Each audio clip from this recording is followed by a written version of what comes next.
Hello, legends and super legends. Welcome to Veloharmony subscriber Hangout.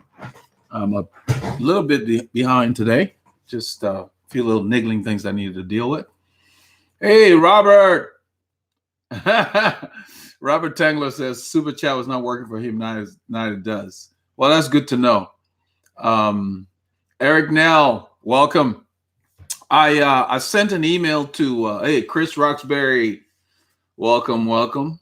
I sent an email to Patreon, and they suggested that I told them some of you were asking about getting access to your reward so you can participate in next week's drawing.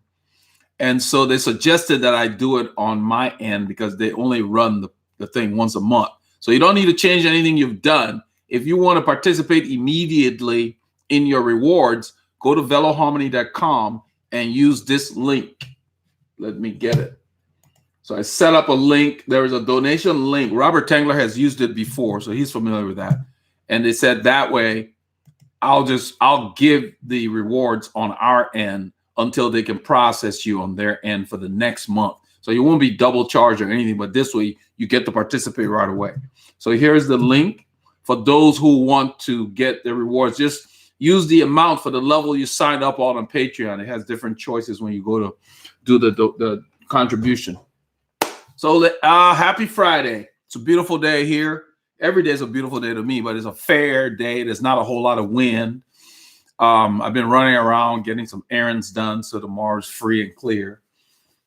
And so it's supposed to be, they've been changing the weather all week. Hey, Anthony Tomasello. That sounds Italian. Welcome, Anthony.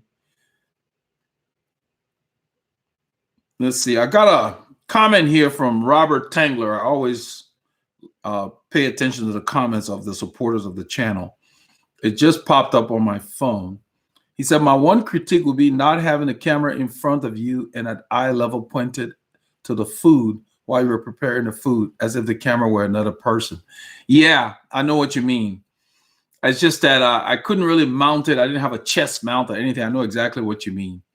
But yeah, that's why I moved it around, Robert, to kind of just show you the food. And, it would be cool. I'll look into finding some kind of mount. Hey, Charlie. Yeah, Charlie, I ride, man. Just like I breathe, I ride. Riding is an integral part of my life. I will be out tomorrow and Sunday.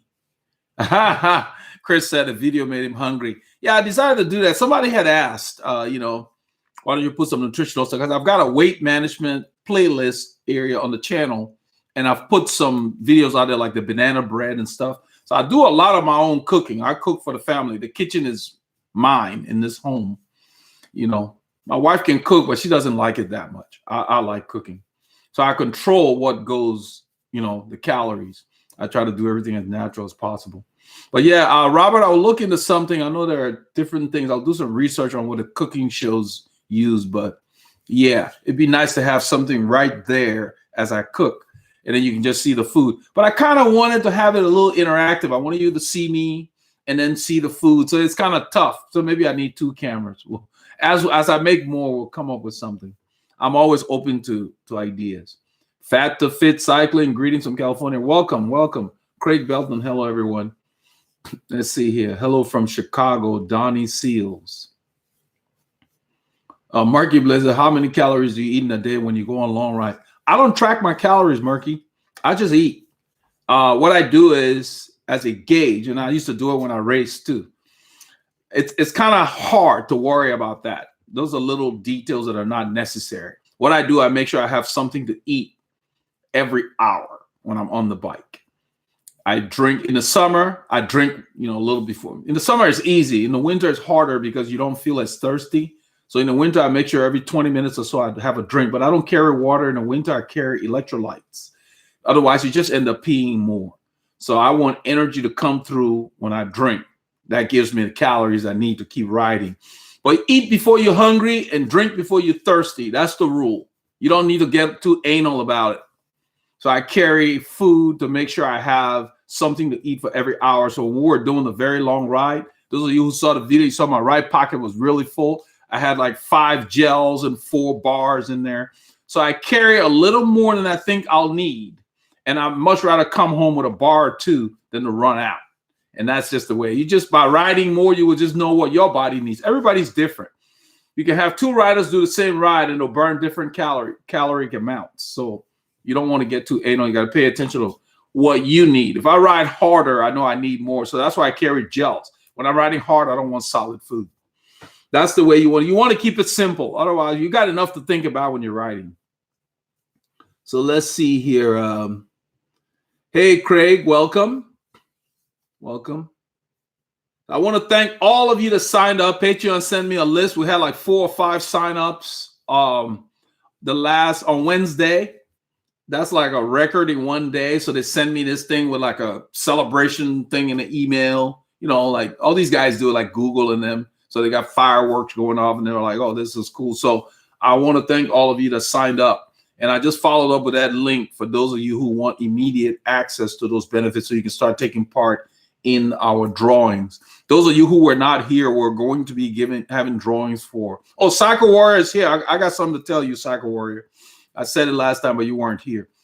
We're going to be having drawings for all the patrons, the people who are on Patreons. We're getting a lot of stuff from manufacturers. Some I do reviews on, some I don't. They're just here. So we're going to be giving away jerseys and other quality cycling stuff. Periodic, basically raffle. We wrote a program that will pick people that are on Patreon that have an active account and a shipping address. And so we'll be giving out stuff. And the way I really would like it to happen, I'm hoping it works out that way. We'll kind of tweak the program. I want to make sure every patron gets a chance to win something.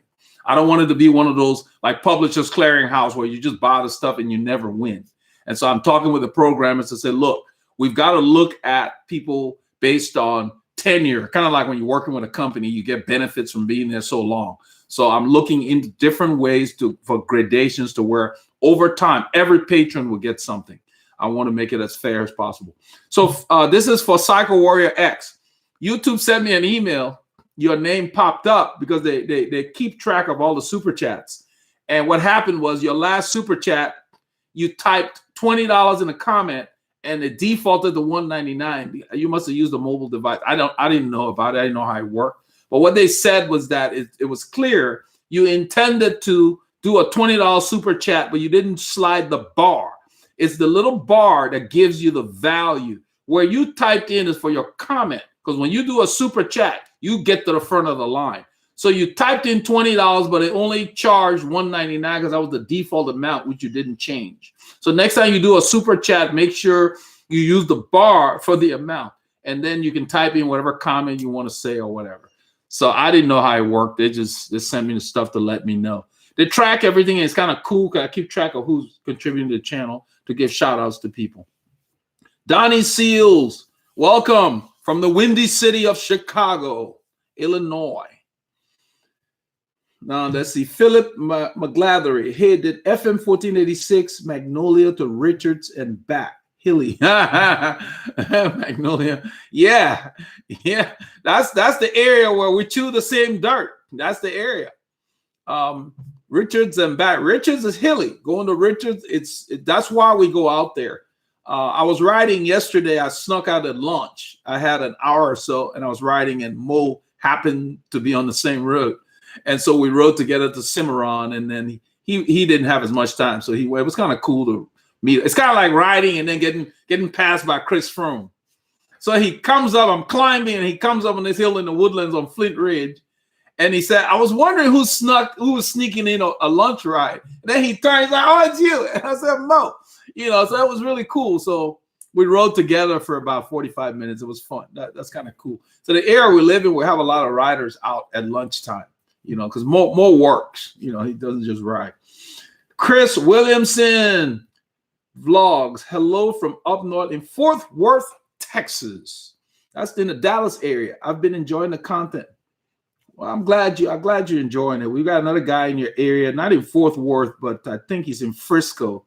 Joe Nanga. He's one of our biggest supporters as well.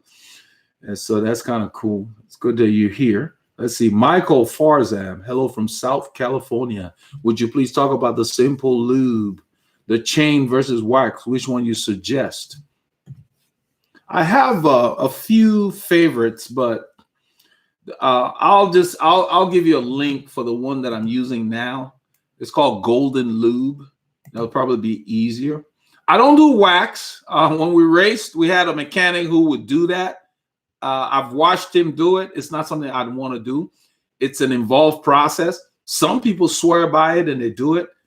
It's just a lot simpler. Guys, we spend a lot of hours, you know, cycling hours are part of my day or a part of my week.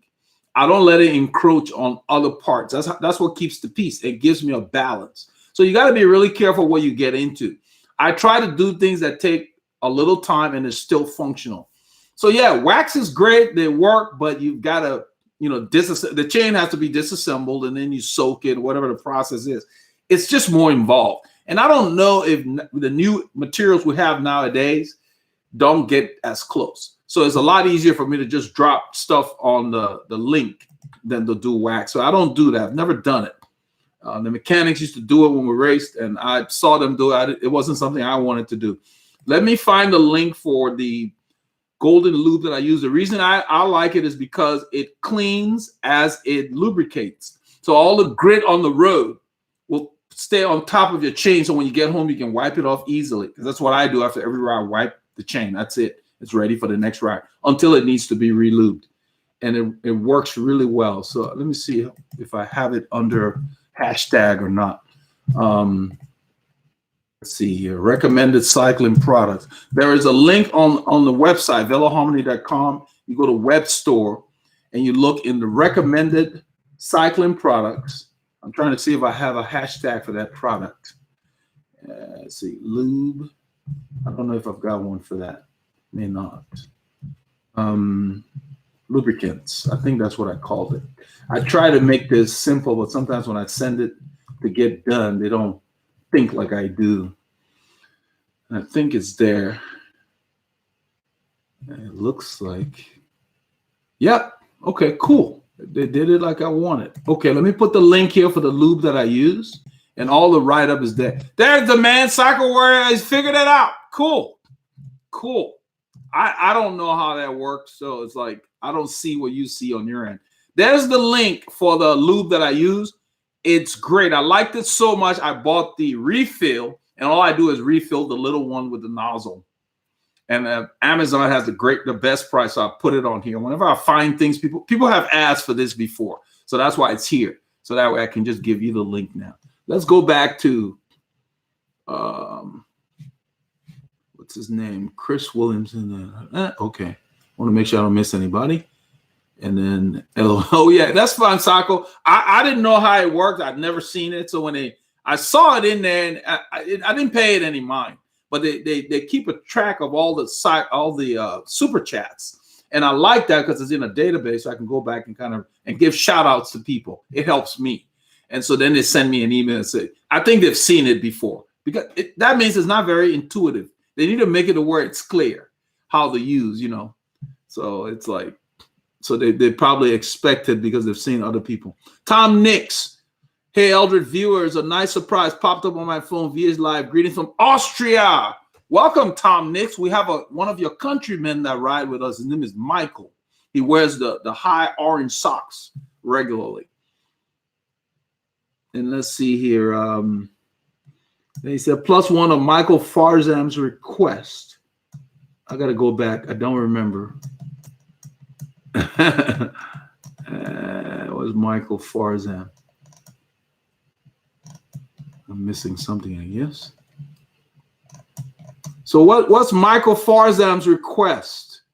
Oh, okay. Oh, the simple loop. Got you. Okay, cool. Yeah, stay away from waxing. Is just more work for about the same benefits. That's the best way I can put it. Waxing was back in the day, old school, that, you know, it worked. But now we got really good lubes out there. You know, they've got different. So this is the best one I've found as far as low maintenance. One drop on a link and it disappears. And what I like about it is you don't have to wait too long to use the bike. But then as you ride, all that grit will come to the top. You get home, you just wipe your chain. I found for me, every 10 to 15 hours, I need to lube my chain. That's about a week and a half, thereabouts, let's say, average. Now I'm riding more, so I'm lubing it once a week if I use the same bike. You don't need to worry about that. Just listen when your chain gets noisy. If it starts like squeaking or squishing, you should not hear the chain at all. Once you're hearing it, clean it, lube it, you know. And every 90 days or so, I may wash the bike. And I did a video on washing the bike. The rest of the time, all I do is I wipe the tubes, the mean tubes. I use Simple Green, 3-to-1 mixture, spray it on a rag, and just wipe the tubes after every ride. And that's you don't have to. I just like my bike being clean. So that's just what I do. And it gives me a chance to see if anything's up. So if I'm riding and I have a problem on the road, as soon as I get home, I drink my recovery drink, whatever. Before I shower, I mess with the bike. If I can fix it real quickly, I'll deal with it. Because then, you know, your hand's dirty, whatever, you can go shower. I don't like to put the bike up with problems unless it's involved that I have to work on it later. That way your bike's ready for the next ride. Just keep that in mind. You don't have to do it right after you ride, but do it that day sometime. So in the next morning, you're ready to go. Let's see here. Wambu Noiki. Oh, yeah, I think it's Noiki. Happy Friday. Hey, Wambu. Welcome. Eugene Fisherman. Do you drink gainers for more power? Not sure what gainers are. Is it a particular energy drink? No, I don't drink anything extra. I just eat, and I use Gatorade. I use Vitalite. That's about it. But for the most part, yeah, I don't drink anything. We got another super chatter here. Who is that? Chris Williamson. Wow, you guys, I appreciate this. He says, by watching this channel over the past week, he has saved a few bucks by using info you've shared. Kudos. That's good to know, Chris. You know what I want? You've got a super chat. Take your time as we talk and be specific to share with the rest of these guys. Just one or two things that you save money on, because that will help me too. Because what I try to do, like the video with the omelet, you know, as busy as I am with this channel, you know, Robert Tangler, Chris Roxbury, Eric Nell, all of you guys, I make time for this live feed because I think I've already said that I feel is very good because we're covering topics we all are interested in. So I don't let anything interfere with it. The reason I took the time to make that omelet video yesterday was because when people ask, I don't just give lip service to say, oh, I'll look into it or whatever. I literally write things down. And that's been there, you know, and it just made sense. Somebody wanted something on nutrition and other things. So I listen to what people say, especially the people that support the channel. And I'm sure you guys are finding that I don't pay lip service. Where I grew up, we don't say things we don't mean. You know, if I come to you and say how you're doing, I really want to know how you're doing. I'm not just saying how you're doing as a way of greeting. You guys know what I mean. People say how you doing, but you say, oh, I got a headache. Then they're like, you see? So I really mean to know how you're doing.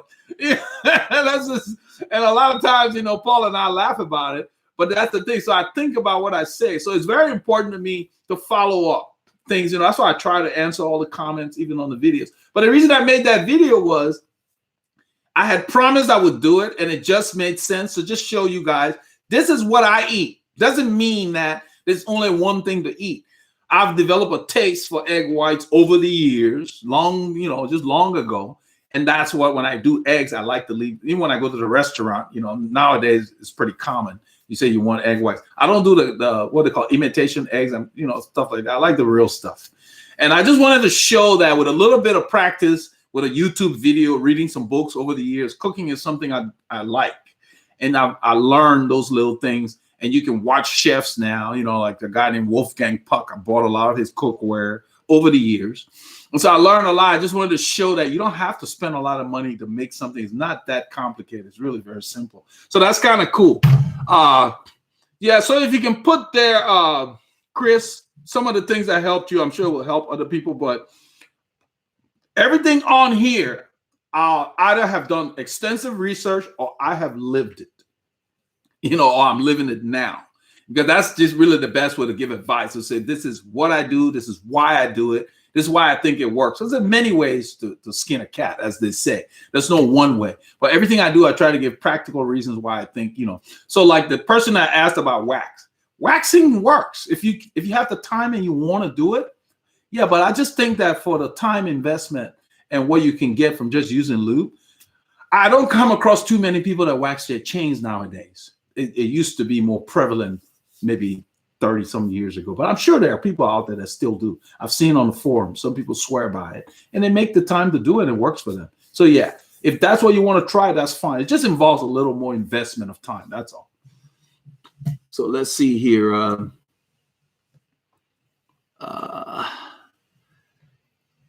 Michael said he got my answer. Thanks a lot. Yeah, you use that lube, Michael. That's I have well, I guess it's a quart. It's small. It's a small refill thing that is sold on Amazon. Grabbed one once I found it worked so well, and that's what I use.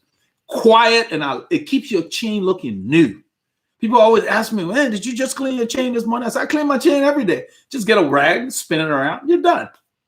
30 seconds, 45 seconds, you're done. And I have a stand, so I just put the bike on the stand, and it's right there. I don't have to bend over and do it. People who don't have a stand, it's a little more cumbersome. You got to make sure the pedal's out of the way.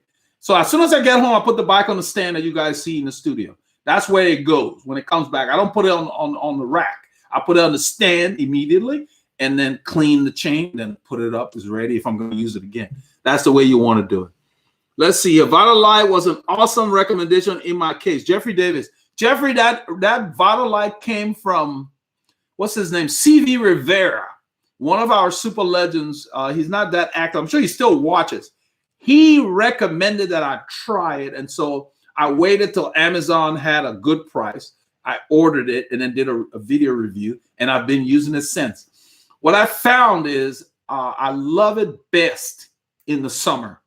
Because certain like Gatorade and stuff, they seem a little too thick sometimes. When you're on the bike in the heat, Vitalite goes down so well. It has kind of a neutral, it's almost like flavored water, but very pleasant to the taste. You feel like you're not drinking sugar. That's the best way I can explain it. I think you are experiencing that. But man, it gives you a pickup. So I use it in the winter as well. I put it in one bottle, and then I have another bottle with Gatorade and water. Kind of go half and half. Some people do full strength Gatorade. If I do full strength Gatorade, it's in the winter. In the summer, I do 50%. And in the summer, I carry water because we perspire so much. I want to have water just in case sweat gets in my eyes or whatever can happen. I always have a bottle of fresh water. And I use the thermal bottles in the summer and winter. It just keeps the temperature of your drink consistent. But you don't have to. The regular bottles are okay when the temperatures are not too extreme in either direction. Yeah. Let's see. Trini Cyclist, hi all from the Caribbean. Welcome. Welcome. Sarah Wilson. Hello, Sarah. Peter Regala. Stephen from the UK. Eldon, when you change something on your bike, like the saddle height, stem length, should you give yourself time to get used to the new position, or should it feel good from the start? You guys know what the answer is. It should feel good immediately, Stephen, because your reason for changing it should be that you're trying to address a discomfort or put the bar or the saddle where your body wants it to be. The fits I do, they're comfortable in the studio. I told you guys the story when I met Paul two and a half years ago. We did his fit in the evening because his saddle was so high. It's like 5 centimeters high. Once we did his fit, it was dark. He liked it so much he wanted to go ride. I'm like, it's dark. He couldn't wait to go ride. So yes, don't let any fitter tell you got to ride into it. No. The bike should be brought to your body. The bike is symmetrical. The human body is not. So the bike should be made to come to where your body wants it to be. Your hands should want that bar in a certain spot and at a certain height. And the fitter should get it there. And if you watch any of my videos, that's what I talk about, especially the 4F videos. So if you're adjusting your saddle height, let's say, for example, what did you say? Did you say, yeah, just saddle height, for example? The first thing to do is make sure you've measured your inseam accurately, preferably with using a ruler with a bubble so that the ruler did not move while you were trying, especially if you're doing it alone, because this movement can cheat you on the measurement in either direction, too high or too low. And a centimeter is significant. And when you're getting close to optimal, even a millimeter, you'll feel the difference. Once you get there, you'll know what I'm talking about. So yeah, So it should feel right immediately. That's why you put it on the trainer. That's the best place to do it. Don't do it on the road. Get a trainer. That's one of the good uses of trainers. Put it on the trainer and it should feel right. The assumption is you've checked your floor and your floor is level. Even if your floor is not perfectly level, look at where the bubble falls when you put your rule on the floor and make sure the saddle is the same way. Because that way, when you're outside, it will be the same. And I've explained that. So yeah, you should not be riding to get used to anything. That's the whole point. I always say that you don't need to be an acrobat to be aerodynamic. I've made many videos about that. Whatever's comfortable for you will allow you to generate the most power. So whatever your flexibility is and how far down you like to go naturally, that's where those bars need to be made to come to you. So don't fall for that. You shouldn't have to change anything you're doing. It does not mean that as you ride and you stretch or do whatever, you could get more flexible over time. But what matters is today, where does my body want it to be? And the only time you should make changes is when you're trying to address a problem on the bike. And the changes should be made sparingly and in small increments to make sure you're checking the feel, meaning that like saddle movements, if you feel like, man, I need to move the saddle forward a little bit, like for fore aft, I usually do them in 3 millimeter increments, one way or the other. But then the person gets right back on the bike and rides and gives me feedback because I need to know how they feel. I can't feel for them. So yeah, I just wanted to spend a little bit more time on that so you understand the significance of that. I've heard of horror stories of people saying, the fitter said I needed to ride into it. No. You don't need to ride anything. Chris Williamson, I've been struggling with bike fit, numb hands, cadence issues. By using suggestions, I found I have saved myself a chunk of change by not having to go back to the LBS for a refit. Yeah, and Chris, the fit at a bike shop is not comparable usually to the fit at a fit studio. Completely different.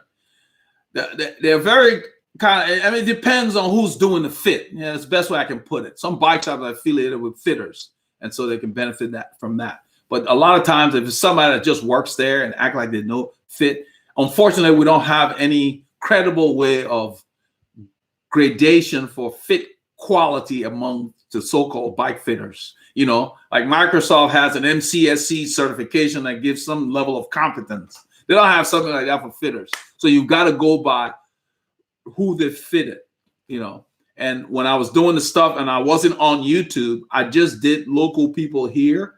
And a lot of them they would see me on a ride and say, man, I need to ride. I need to look like you do on your bike.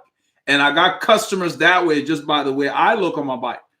And so when I met Paul and did his fit, he was like, you need to help more people. It was his idea to do this YouTube. And it's turned out to be really good because now people are finding me on Google reviews and whatever, some reviews from you guys that are out there. And they've all of a sudden now, when I go to search, if I do bike fit on YouTube, the word Veloharmony pops up. You know how when you're searching, you get a pre-arranged string. Now people are searching for Veloharmony bike fit like it's a keyword. And I was kind of flattered to see that on YouTube. And I'm sure it's probably in Google. They're literally looking for the videos you've used that has been here. A lot of people have probably shared it or whatever. So people literally are searching for the videos because it's very easy to understand for people who attempt. Now, in addition to that, some people like you have said, hey, that's over the years. They said, why don't you just do something remote so we can use you? Because I even made a video on how to pick a local fitter. And they're like, we just want you to do it. So now I do remote fits as well. And it's been very successful. It's more work for me, but I don't mind to help people that, have tried the videos and say, you know what? I don't want to mess with it myself. Why don't you just get me tweet? So that's good to know. Thanks for taking the time to specify that. That helps me. All right, let's see here. Is there really a big difference between an endurance bike versus a race in terms of overall performance? I'm glad you put that in there. I've been thinking about that. I rode with Mo yesterday and we're talking about it because he has what I guess would qualify as a race bike. And we talked about it and we laughed about it because he knows that, I do fit and stuff. And actually, a road setup, in my opinion, is an endurance bike. I mean, come on, guys. We rode 8 hours plus 2 weeks ago. We did 200 kilometers. How much? You can't get more endurance than that. And I mean, no discomfort. We chose to, in the middle of the ride, we called home and said, text home and said, we're going to be, we're going to be later. So I believe that whatever bike fits you is best, regardless of whether the manufacturer called it endurance or whatever. What they're doing when they're saying endurance in a lot of cases is that they're relaxing the angles, which is what, for big guys. So, for example, you've heard of so-called criterium bikes or aggressive bikes that have more aggressive front end, let's say. Fork rake. So, for example, on my Colnago, my fork is like this. Let's say, for example, I don't have any overlap. Whereas on the blue bike, it's more like that. He made it more aggressive on my blue bike, the builder. The Colnago, when I'm doing short maneuvers in a parking lot, my steering, my wheel does not touch my shoe. You guys know what I mean. There's no overlap because the fork rake is more relaxed. On my blue bike, I can't do that. It will touch my shoe because what he did is he made the head tube angle more aggressive, a 74 degree, and then he changed the rake on the fork. So that's what makes the bike different. Whereas on an endurance bike, it will be similar to like my Colnago, it will be more relaxed for long distance riding. That's you guys have heard me say the Colnago soaks up all the bumps or whatever. So that's where it comes from. And then some manufacturers have taken it a step further by making the head tube a little longer. For me, that's a red herring because I like my head tube 17 centimeters or lower so I can set my bars. So, for example, if you were to buy an endurance bike per se that had a tall head tube and you're a rider that needs a lower setting, you wouldn't be able to fit the front end like you would like. So you got to be real cautious about that. Some people buy the so-called endurance bike because they're looking for a relaxed ride and they want to carry panniers and other things on there. So that's what's being accommodated. So buy the bike that you can best fit yourself on, and you can pretty much use it for everything. Another caution is that you have to focus on your purpose of the bike. If your bike is to carry a bunch of stuff, you don't want to buy a bike that's very aggressive because when you put panniers and other things on there, it won't feel right. So that's the caution. So yeah, there is a difference, but you need to focus more on your use of the bike before you choose the kind of frame you want. But generally, an all-around road position will work for most applications. You just have to think in terms of, am I just going to ride the bike with my mates or whatever, or I'm going to be carrying a bunch of stuff? You're going to be carrying a bunch of stuff, riding inclement weather. You're better off getting a bike designed with the room to put fenders and, cages and other things to attach panniers and all that kind of stuff. And so then you go into a different kind of bike. You're not going to be buying a race bike to carry that kind of stuff. And I think that's where you're getting that. So big difference, yes. So I took my time to go through that so you would get a better understanding of it. All right, let's see here. Chris Williamson says, one of my main issues is with my knees. My right knee does not extend fully, okay? I have minus 21 degrees less than my left. So it's basically bent all the time. Okay. So you have to accommodate. It's almost like I would treat that as what we call a leg length discrepancy. That's the biggest thing. I think you have to look at now. The saddle height needs to be set to accommodate, because you've got a regular leg that's going all the way down. You got to accommodate that. And then you need something in your shoe, a shim or something. I don't know what the discrepancy is because I don't see you per se. So you want to accommodate the leg that is not extending all the way, and in your case, since you're talking about the fact that, I don't know if a crank, you don't want to mess with a crank. I would think in terms of how far down you go, I would probably put some shims in the shoe. Some people put it underneath. I like to do inside. You need something to accommodate that difference at the bottom of the pedal stroke, Chris. The bottom of the pedal stroke. See if you can get some kind of a measurement of what the difference is. You've got a minus 21 degree, but I would say you need to measure how much gap at the furthest that leg would extend compared to the left, because your saddle height needs to be set for the leg that extends fully, and then you need to put something in your shoe to accommodate this leg that is literally shorter. A lot of people have that from accidents and other things. Some people have it the hip can cause one leg to be off. And so, yeah, you want to put something in the shoe so it doesn't feel like it's being forced to extend to the bottom of the length of that crank arm per se, if that makes sense. So set the saddle for the long leg and make up the difference in that shoe for the knee that you're having problems with, your right knee. You need something in that right shoe so that knee does not have to go down, because you got something in there to accommodate the gap. Hopefully it's not too much, Eric Nell, I tried Squirt Wax Lube. I used it for a few months, but I prefer ProLink Lube by Pro Gold. That's the one I recommended, Eric. That's why I put the link. Good to know you're using the same thing. I don't know how I've been trying different lube, and that one it just works. I like that it keeps the chain looking new. I love my chain looking clean. I can't stand a black chain. You've seen some riders, they get black marks on the back of their calves, because they lean up against the chain. I can't stand that. I clean my chain. Like when I'm done with this thing, the bike I'm going to use tomorrow, I got the blue bike all set up, got the new seat posts, and I would just film it in the morning when I do the prologue. But it's ready. I rode it yesterday. It's fine. And so I'm going to clean the chain, I clean my cassettes. I take a rag, go sideways while it's on the stand, and just go between the cassettes. I like it to be clean, all of that. It just looks good. Looks pro, let's put it that way, because the pros have mechanics that wash their bikes every day. That's what we got that phrase, looks pro. So yeah, that's a good lube. That's what I use. It works. I only put things on that side for recommended products that I use or will use. Yeah, because there's a lot of stuff out there and they don't really perform.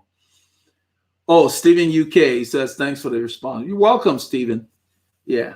Jeffrey Davis, I'm still using Muck Off dry lube. I have that as well, Jeffrey. I have that. I have Muck Off. I have the wet and the dry. And then I've got what do you call it? Blue Morgan. It's from Belgium. I use that from time to time. They got one called Bio Lube, but the Pro Gold just stepped in and so they're still there. I do have wet lube that I use when we ride in the rain because it stays on the chain longer, but it does blacken, and so you end up, I clean it. I don't like my chain looking black, but yeah, the wet lube makes it different when you ride in the rain. But yeah, I have Muck Off. It's pretty good. Let's see. Hey, Paul joined up. Paul been running around getting things out of the way so Saturday is free. I just got back from my errands too. I ran errands yesterday and today. I don't like to run errands on the weekends because the stores are crowded. Everybody's out. So yeah, this is not the day. Robert Tangler says, are you familiar with Whipperman Connects Chain Link? Yes, I am. They've been around for a long time. They got all kinds of links out there and they work fine. The biggest thing with any link is just make sure whether it's set up for one use or repeated use. And make sure when you link it, it notches correctly. Because that's why they fail. If they're either being reused when it's supposed to be one use or they were not connected correctly. A lot of the links you can put the link on, go to the, move it to the top of the chain on the big chain ring, spin the bike on the, and then hit the brakes, or you can ride the bike to get it in place. I don't do that because I have a tool that will open the link and close the link. It was just better to get the tool than to try to hassle with that. I've done that before where you use the brake to put force on the back tire and then you just push the pedal and the link will pop in. But the tool is inexpensive. I just got a tool that does both. They have some tools that will only open and some tools that will close. That doesn't make sense. So I have one tool that does both. So if you're shopping for the tool to work with links, make sure you look for the one that does both. And maybe I should put it on the recommended cycling products. Nowadays, Shimano, for some reason, let me write this down first. Tool for chain link. Recommended cycling products. Shimano chains are not coming with links. They're not using the pins anymore. I'm sure there's still the older inventory out there that has the pins, but the newer ones, they have links. They work fine.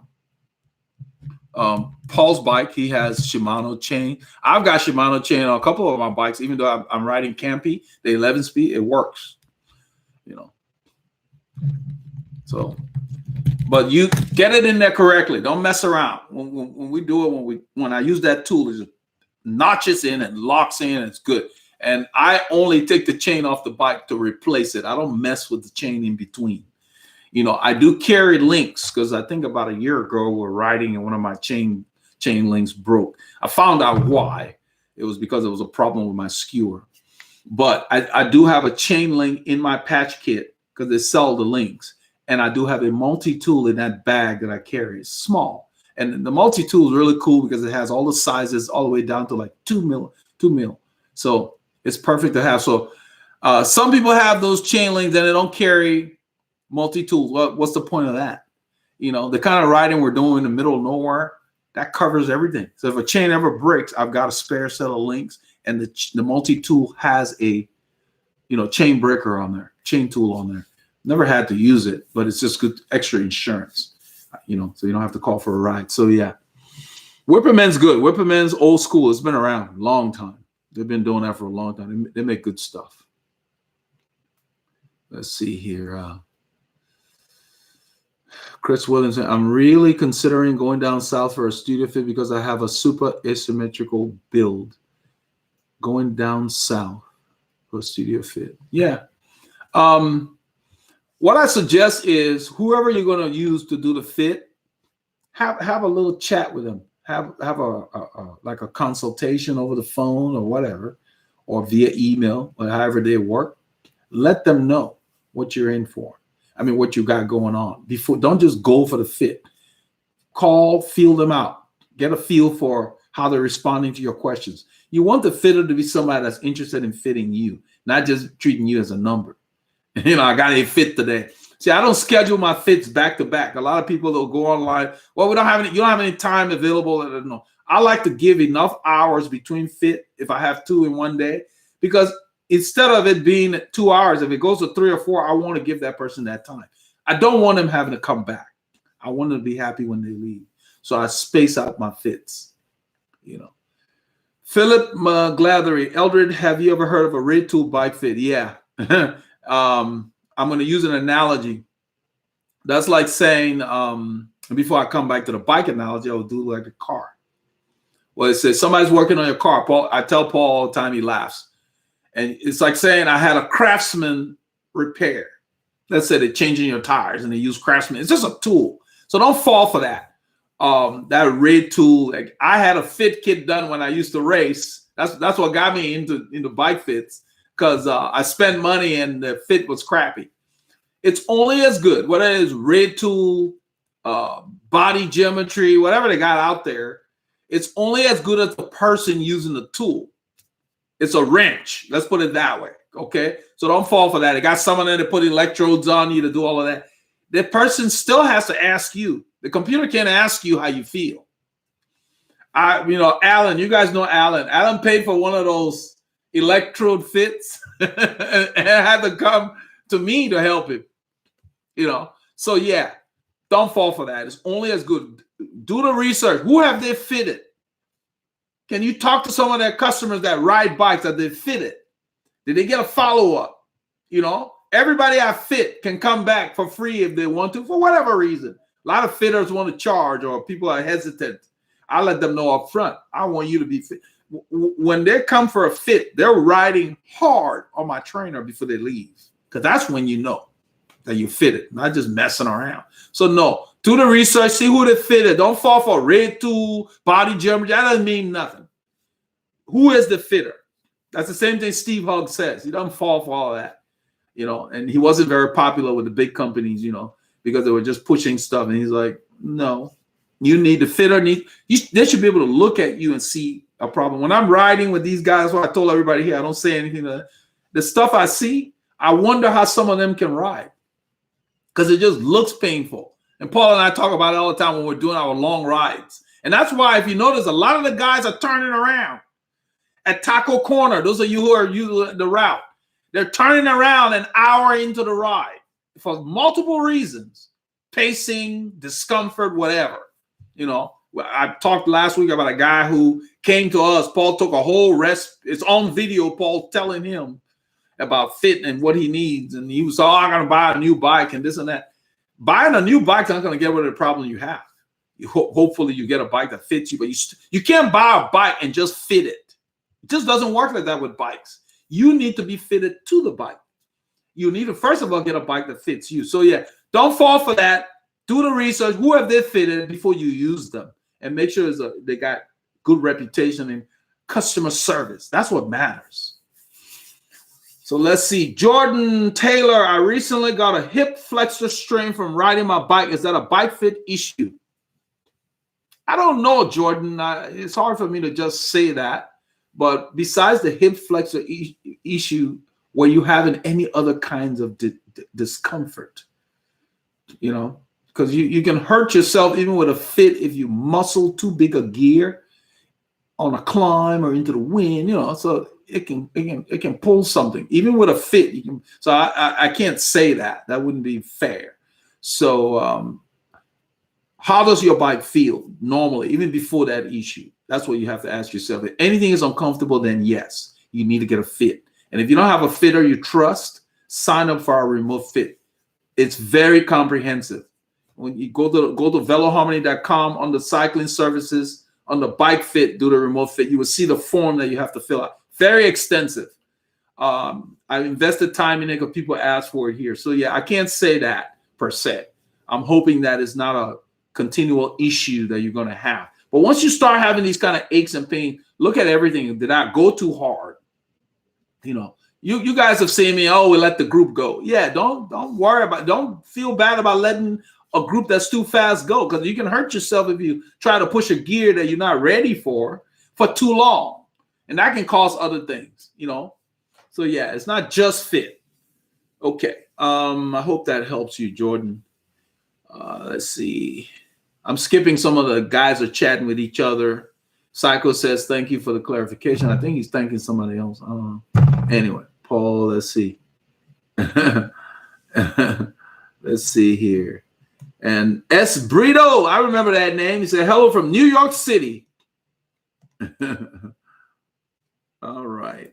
So Psycho Warrior says, a tech at the LBS near me recommended it, the wet loop. I don't like how much dirty it tracks in a single ride. Yeah. Wet lube, yeah, it picks up a lot of dirt. I only put it on. It does work in the rain, because I tell you what, if your lube is a little lacking and water gets on it, your chain can start squeaking during the ride. And we used the wet lube. You know, I got one from somewhere in Belgium. I think it's Blue Morgan. Yeah, I want to use that for the wet, and then when it dries up, I clean the chain, get it off of there, and go back with, because it does pick up a lot of stuff. It's thick, so all the dust just gets adhered to it.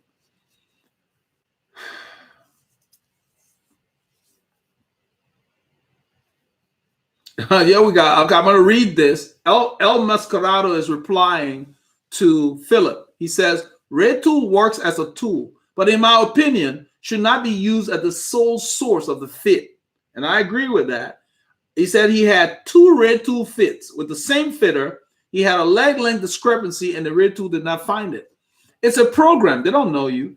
That person doing the fit should be able to see, and they should ask you how you feel. I can look at a rider and see if they're comfortable, meaning relaxed. Because what happens is the body cheats. The body is very, very good at compensating. If there's an area that you're having a problem with, say on the left side, you start putting pressure somewhere here to let off that area. The body, so you can tell somebody riding, the shoulders are like this. Many things can cause that. But you can tell. You can watch a rider on the bike, and this is like the upper body, because you don't use this much. You shouldn't. And so if you're doing this, your heart rate's going to be higher. It takes energy to do this, even right now. So imagine doing this for 8 hours. Gosh, that's painful. I wouldn't want to do it that long. So just imagine what it's like riding with an uncomfortable bike. That's what's happening to a lot of the guys we see out there. They don't really know why, but they're turning around early. Because when you start to go hard, That's when a fit really rears his head. So if it's bad, man, all of a sudden you just can't even focus on pedaling because that area that's bothering you is uncomfortable now. And every time you move that area, you're not pedaling, you get gapped. That's what's happening at all levels. You don't have to be a novice to go through that. There are a lot of experienced riders that are not optimal necessarily. So they pay the price one way or another. They might still hang on, but then they get home and they got to ache somewhere, We've all been there. So, yeah. So it's important. It's just, but the scary part is a lot of people do fits and, some people wing it. They're not that great at it. They haven't invested the time to really understand it. Let's see. Chris says, thanks for the tip. I guess I could try putting a shim between the shoe. I'll let you know how it works. I use look pedals. Yeah. What I would recommend, Chris, it seems like you got a unique issue. I really would recommend that you invest the funds. It's not going to be that much. Find a local fitter that's reputable and get this thing addressed so you can really enjoy your ride. Because some riders will take years to get through if they try to wing something this specific. So if you're not making any progress, get some professional help. It'll be worth whatever you spend on it. All right. So let's see. Jordan says, before Jordan, let's say, Munex Guru, how many bikes do you need to have to become a pro? She's going to say one is okay. How many bikes do you need to have to become a pro? It's not the bike that makes you a pro. It's your talent. You just need a bike, and you need to go show somebody what you've got for them to want to put you on a team. Kind of like I said, I was behind some group. I used to do track racing. I was behind a group in my sneakers, and I was holding the pace without drafting. That's how I got on my first team. So yeah, you don't need many bikes. It's convenient to have more than one. If you have a mechanical with one, you don't stop training and lose your fitness. That's why most riders have at least two. But no, all you can ride is one at a time. So yeah, GCN is correct. You just need one. And it doesn't need to be expensive. Everybody thinks I got to buy a glitzy bike and all. No, get a bike that fits you, that's within your budget so that you have time to ride the bike. Don't overspend and then you got to work all these hours and you can't ride. That's a no-no. Get what you can afford. Doesn't matter whether you've been riding for a while. Get a bike you can afford. You don't need very expensive bike. Don't worry too. You don't need the lightest bike to do well. I'm riding 17, 18-pound bikes. Reasonable weight. Everybody else got what, 15, 16? I don't know what the UCI stuff is, but I don't notice a difference. You guys see me riding. I get the strongest materials on my bike, so I don't have to hassle with it. If I'm 100 miles from home, I don't want something breaking because it's light. I want it tough. So yeah. And I'm not talking about carbon. I'm talking about the components. Because some people get real light clamps from their stems and all that stuff, and then you start having problems. So especially if you're a big guy, you want strong stuff. Okay, Jordan, to clarify, it feels uncomfortable. I used to race bikes in college, never had any issues in regard with pain like this with my hip. I wasn't even going that hard when I strained it. Okay. Yeah, I mean, see I guess a physiotherapist or something, get that, or a chiropractor, get that looked at, get that dealt with, because your body's telling you something's wrong. Don't ignore it. Edward Humana, he says, greetings from Costa Rica. That's south of here. Yeah. Costa Rica. Psycho Warrior. Oh, the endurance bike. Oh, Psycho Warrior said he was thanking me for the endurance bike. Yeah. You don't need an endurance bike. You just need a bike. You need a road bike, dude. You just need a road bike. You fit it to the bike, it becomes an endurance bike. Unless you need something to carry panniers and all that. That's the way they should qualify it, like a touring bike. But you can tour on a road bike. That's what we're doing. We're not racing anybody. We play around a little bit. Jordan Taylor, but I had upped my miles quite a bit over the past week when it happened. And that could be it, Jordan. Maybe you went up too much, too quickly. And so it could be an overuse injury. So yeah, just nurse it, back the mileage off a little bit. That's the thing with cycling. You want to be gradual in how you do it. But still, I mean, when I up my mileage, I get more tired than injured. So just think about how it happened. It could be something else. I don't know if it's just mileage, especially if you were just riding by yourself. you weren't pushing too much. You know, if you were, then yeah, that could be it. Yeah, just get it dealt with. Don't ignore it, so it doesn't become a chronic problem. Yeah, the body's telling you something's wrong. Let's see here.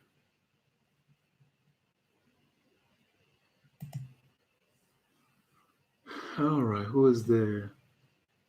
Charlie Hughes. You should be able to do an endurance ride on a race bike if you fit it. Yep, that's kind of what I said. Let's go. El Mascarado. My pelvis was twisted.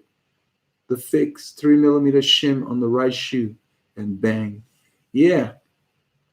My wife took me to a chiropractor one time. He said, "Oh, one of your legs are a little off. I guess the body goes through stuff, and they pop you here and they do this." You know, it's hard to quantify. You know, and it's one of these guys that wanted you to get into like a long-term thing where you always say, "I ain't got time for all that," because you end up waiting in the waiting room. You know, so I did that. It felt good. You know, and yeah, that's cool. Yeah. Hey, Paul K. Dev Miller, greetings. My head tube is 18 centimeters. So will you extra large? Is that too high to do a road race? No, it's not. No, 18 centimeters. That's just 1 centimeter higher than mine. They got bikes higher than that. The bottom line is, does it fit you? Does it allow you to put your bars where you want it? That's the key. As far as the drop, it's not too high. Even if it were, you could lower your torso. It might not be super comfortable, but you can still ride it, you know. No, there is no particular thing. The biggest thing is that when I fit people or when I do a bike sizing based on their measurements that they send in, I make a recommendation that if you're going to buy a road bike, try not to exceed this height. I always err on the side of something lower because you can always put shims to bring you up before you cut the steerer. But if it's too high, you can't cut the head tube. That's the thing. So if you were set up to where, let's say you needed a 16, now you got an 18. So now we got to get a deep drop bars to bring you lower, or a stem with with deeper angle. You know, there are ways to get you there, but it may not get you perfect. So whenever possible, I err on the side of going lower. Like if I came across a bike that had a 16, I could ride it. I would put a 1 centimeter shim on spacer on there. It doesn't need to be slammed for it to be comfortable. So yeah, that's the gauge. So yeah, you can ride that. That's pretty normal. Let's see here. Greetings from the land down under. Don't believe in your own hype. Welcome.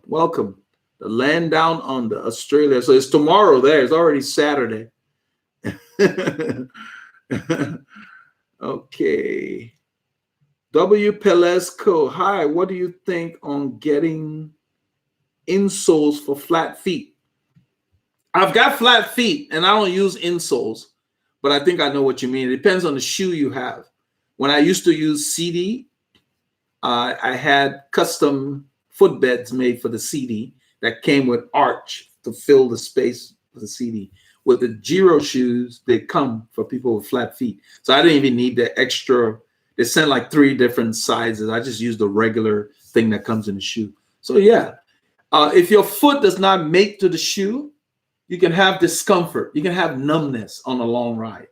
And it always rears its head as you ride longer. So yeah, you need shoes that fit your feet. Find the brands that work for you. Like I know Giro works for me. Shimano works for me. Lake works for me. Back in the day, Karnak would work for me. So you need to find the brands that are catering to the shape of your foot. So CD favors people that have a good arch, you know. Let's see here. Paul K. I'm looking for a small pouch to carry bits in tomorrow. 2-bag waterproof. I use the Rafa Essentials kit because it's really like a wallet. I have my ID. They have zippered compartments in there. You can put your ID. Then they've got a little separator where you can put tire irons and other things. Then they got a place for your tube and your multi-tool, depending on how you pack it. They make a waterproof essentials kit. So if you just go to their site, it's a little pricey. It's like $65. We bought it like it was on sale. I believe Paul picked one up for like 30 something bucks. But it's leather, the one we have. So it's not waterproof. So when it rains, I'll put it in a plastic bag because I'm not going to spend money on the waterproof one. I already bought this one, but I like it for the functionality. And, you know, it's basically a wallet for all your bits. I don't carry too much in it. A tube, tire, multi-tool, ID bunny, you know, and I carry like spare rubber nitrile gloves, you know, if I'm doing messy work on the road. But yeah, the essentials kit will be good. And it sounds like you want something small. There is another one I made a video for. Let me find the video and put it on here for you. It's called SF bags. It's a little larger and you can carry more stuff. So I think maybe you might want to give it a look. I have both, so I use that as well. Sometimes I can put 2 tubes in that one. With the other one, I can only do 1. Let me find the, I think it's saddle bags. I don't know what I called the video. It's a while back. There we go. Okay. I think you will like this one. I have one here on how to pack your saddle bags. I don't know if this is the one that has, I'm going to have to do 2 because I don't know if this is the one that has the bag that I want to show you. Oh yeah, let's see here. I think it's this one. Here we go. Okay, look at this video.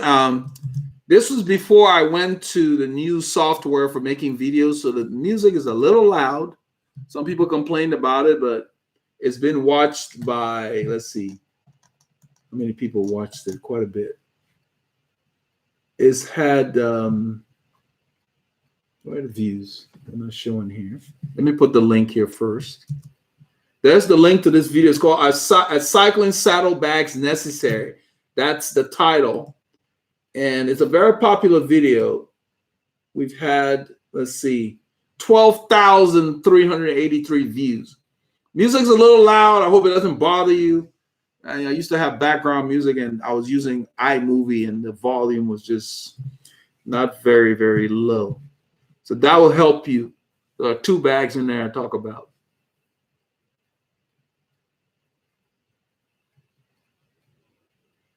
Okay, let's see. Good evening, guys. I'm looking for a small pouch to carry bibs tomorrow. Okay. Yeah, I know. Okay, he said not tomorrow. That's fine. Yeah. So look at that video, but go to Rafa. That's what the one I used in the last group ride is made by Rafa. At $65 is a bit pricey. So we grabbed it. It was like 30 something on sale. That's when we grabbed it.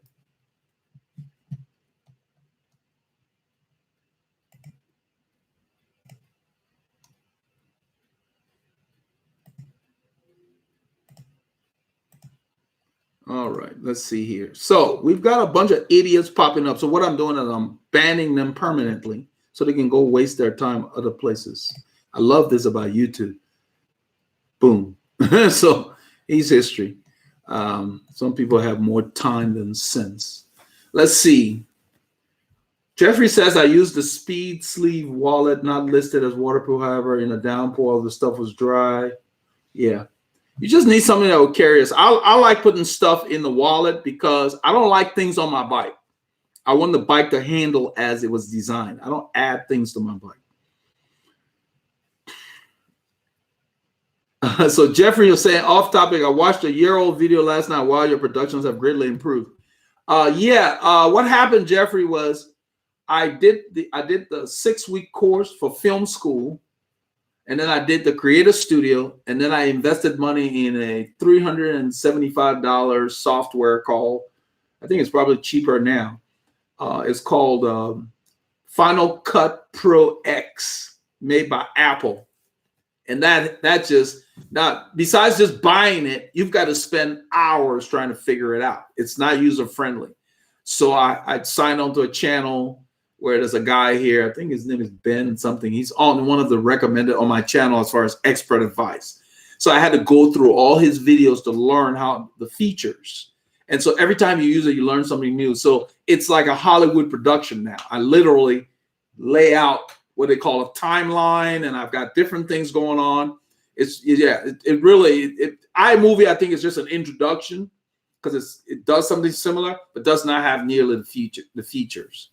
And so once the channel took off. Once we started getting like 100 subscribers and people were watching the videos, I said, okay, let me invest in that time-wise and funds to get quality. So now we're doing Hollywood level stuff because I did the training necessary for 6 weeks and then went into that. So yeah, I wanted to do it right. And so I'm glad you see that.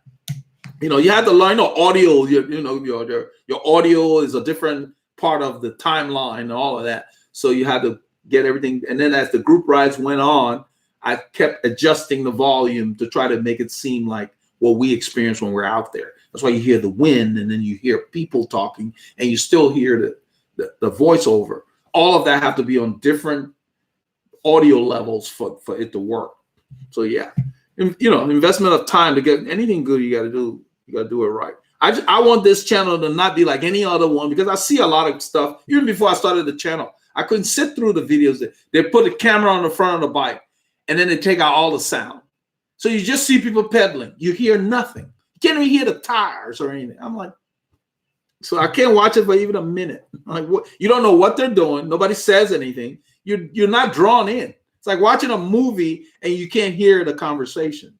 So yeah, I don't know what they're doing. They just dump it on YouTube. They don't even edit. And the reason is it takes time to do that. So yes, that's good to know. I appreciate that feedback, Jeffrey. And so as you see, guys like you and all the other people on Patreon, with those contributions that allowed me to invest my time to do this, to where this channel is unique.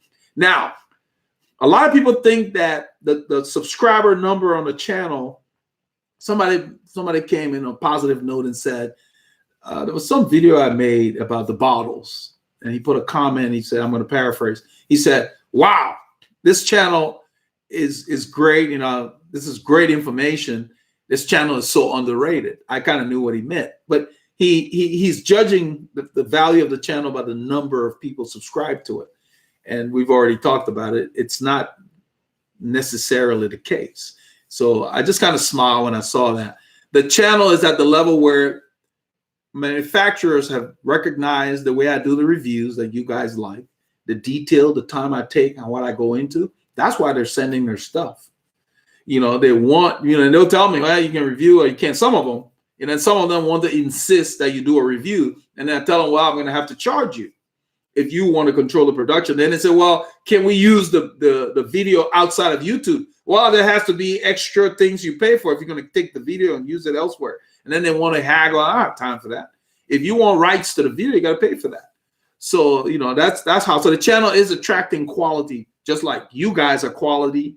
The same is attracting quality manufacturers. So we're going places here. This is just the beginning. Hang on, the train's leaving the station. All right. I use the Speedly. I read that. I've been riding on feel and whatever bike I bought. This is Nico. Always with discomfort and some pain. Thought it was part of cycling. Yeah. I'm glad you shared that because Paul and I talk about it all the time. Think about it. If you don't know, you think every cyclist is uncomfortable. So sometimes people say, how can you ride that long?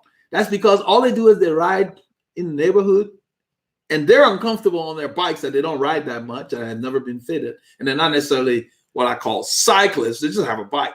And it blows their mind that we can ride for 4 hours or 5 hours.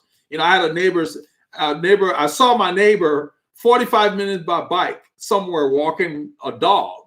And she lives right across the street from me. And I'm like, when I came back the next day, I said, I saw you. I gave her the street name. She's like, you were on your bike way over there? That's far. I mean, this is just like 45 minutes of my bike. That's not far for us cyclists. But she just said, I was at my son's house walking his dog. I said, yeah, I saw you. I know you don't live there. And she's like, you ride all the way over there? I said, shoot, I ride further than that. That was just my little spin for Friday. So they don't have the comprehension. And yeah, you're right. Not yet. Think about it. Those guys, the people that live on a bike in Europe, professionals, they're not uncomfortable. They work at that. While we're at work, they're tweaking their bikes or whatever. When they switch to a team, first thing that's done, they're checked again before their bikes are ordered and all of that. And some of them even go with their numbers. But still, the new team still verifies because they're investing money in that person. They make sure that this person is optimal. And they're always messing with like time trial, and you know, the time trial bike, they don't ride them that much. So they spend time in the wind tunnel, always tweaking stuff. Those guys are tweaking just like you all are. Don't think it's all set and done. No, they're always trying to look for gains. You know, Team Sky says marginal gains. Yeah, those guys don't keep one thing. You see one bike in a time trial, the next time might be something else. They're always developing something from season to season or throughout the season. They're always trying to improve. All right, let's see here. Paul K, I was told that as pressure is on ball of foot, don't really need arch support. Not sure if that's true or not. That's not true. The pressure on the pedal is in the ball of your foot, but your foot is in the shoe. So if your foot's not comfortable, it's going to be moving. You're going to be looking for comfort. And what happens is, think about your entire foot like this. Let's say this is your arch right here. If there's a gap here, something's holding this up. Think about it. You're using energy to hold that up. If it's not made it to a surface, why would you want to do that? That's why people have discomfort. They got one little toe that's getting numb. They don't know why. It might be the toe before the little one. You guys probably heard that or experienced it. So no, don't fall for that. The entire shoe should mate with your foot. That takes the pressure off. So your body can go, ah. If it doesn't mate, you will be looking for comfort and you'll be pulling your body off your sweet spot in the saddle. Because remember, your foot plays a factor. So no, don't fall. I don't know where you read that. Don't fall for that. If the shoe should fit you. Think about it, if you're walking down the street. Would you not want your shoe that you're walking in to fit your entire foot? No. Let's see here. Jeffrey, not sure, Paul. I love Giro, but have high arches. Yeah, if you have high arches, Jeffrey, you will use one of the insert. They've got 3 different things that come with their shoe. You would just insert it to fill your arch. Yeah, they're one of the few manufacturers that ship separate soles for different heights of arches, and it comes with their shoes, all their shoes. I don't use them because the regular shoe works for me, the regular last. Let's see. All right. Don't believe in your own hype says, if the size of the handlebars is 35.5 center to center, and the size of a rider's shoulder is 41, does that mean that the size of the bike could be just a tad bit smaller? Is it okay to change handlebars, the size of the bike? That has no bearing on the size of the bike. The size of the bike is this way, up and down. Your seat tube. That's the size of the bike as it relates to your inseam. Handlebar being 35.5 and your shoulder 41 says you're riding like this. How does that help your breathing? Not very well. You know, especially on a road bike. You want the bike to be close to your shoulder width. So for you, I would recommend at least a 42, not a 35.5. Maybe that bike was shipped with small bars if the bike is your size this way. If it is, then you need wider bars, which you can just bar handlebars. I have a video on that in the channel. Let's see here. Let me put it here. You can watch that. It might help you. So yeah, if you're buying a bike, from what I've read on there, if you're buying a bike, make sure you get a bike sizing before you spend your money. To make sure we tell you what size frame you need. Let me see here. Handlebars. Setting your drive, fit and set up handlebar. That's not what I want. Handlebar size. I want your handlebar. I made a video about handlebar, choosing the right handlebar. Let me go. I think it was there. I'm trying to. I sent an email to YouTube to see if they're going to consider a feature which Facebook has now for their live things, to where you can share your screen when when you choose to. Right now they don't have that. So I've sent an email bugging them. Say, hey, Facebook has this. It'll be nice for us to share our screen. We want to show people stuff live. So hopefully they'll put that in there. Let me find this. Here we go. Choosing the right handlebars for your road bike. Yes, you're not the first that have asked this. So as the channel has grown, we've tried to build what we call archives. People ask questions. I just put on the list and I made this video. This is the video for you. Watch that. It'll answer all your handlebar questions as far as the sizing of the bars. If you still have questions about the bike now, then you need to look at the bike fit playlist for your saddle height, but we don't really talk about frames in there. And you may want to consider bike sizing to make sure the frame you have is the right height for you that way. Seat tube. Okay, hope that helps. Let's see here.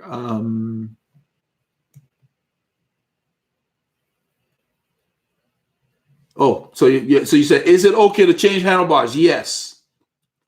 All my bikes, fortunately, I got the frame and built them up. So I ordered 44. I'm a 42, so I ordered 44. It's good to go up, in the side. I like a 44 center to center. That means it's 46 side to side, but it's seldom center to center. So when you buy them, make sure you're going for the center to center. So for you, get a 42 center to center from 31.5. You will feel a difference. Open up your chest. You can breathe.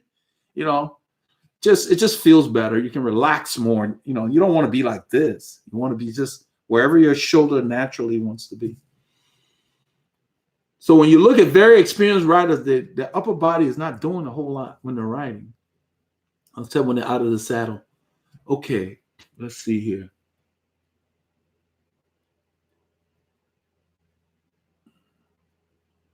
WPLS company. Sorry, last message got split so I can feel space in my arch while riding. I would need insoles. I have Giro shoes, by the way. If you have Giro shoes, did you get the 3 sets of additional insoles with the Velcro, where you can change the thickness of the insole? If you got that, just try the one that will fit your arch. If you didn't, then yeah, you'll need some insoles. Maybe you can order some from Giro, but it should have come with your shoe unless you bought them secondhand or something, maybe on eBay, and it didn't have them. I hope that helps you. Yes, you insole. The shoe should perfectly mate with your foot.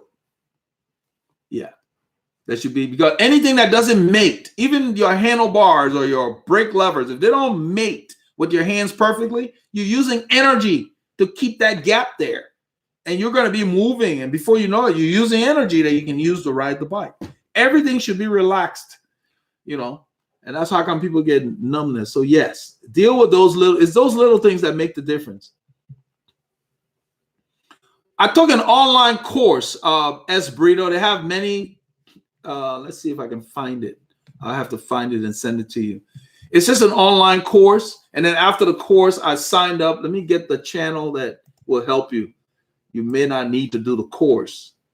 At the time, I didn't know about the channel, so I spent the money, but I'm going to point you to where you don't have to spend the money. Let's go to just a moment. Create a studio.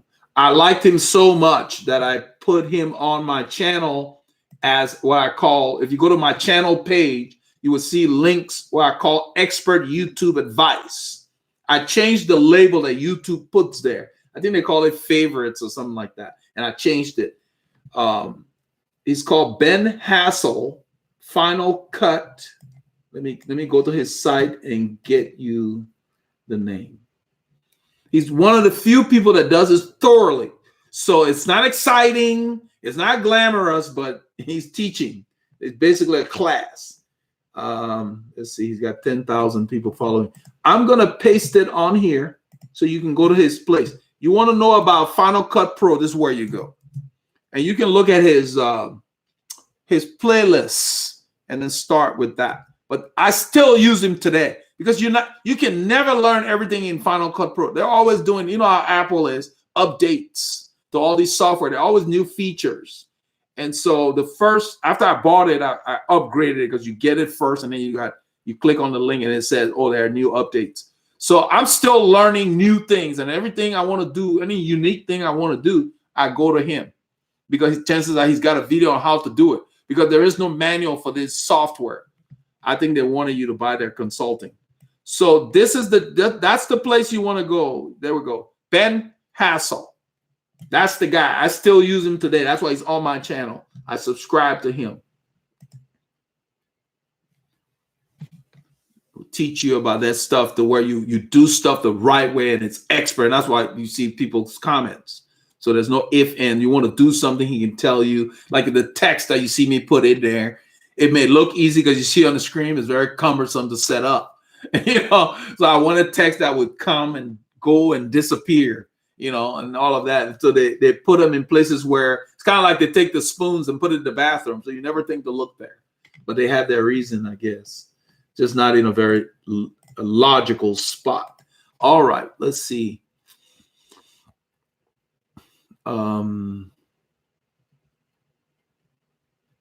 So let's see. That's it. So Paul K, every day is a school day. Well done for your efforts. Been watching a long time and agree you've upped the end. Yeah, and that's the way I am. That's my personality.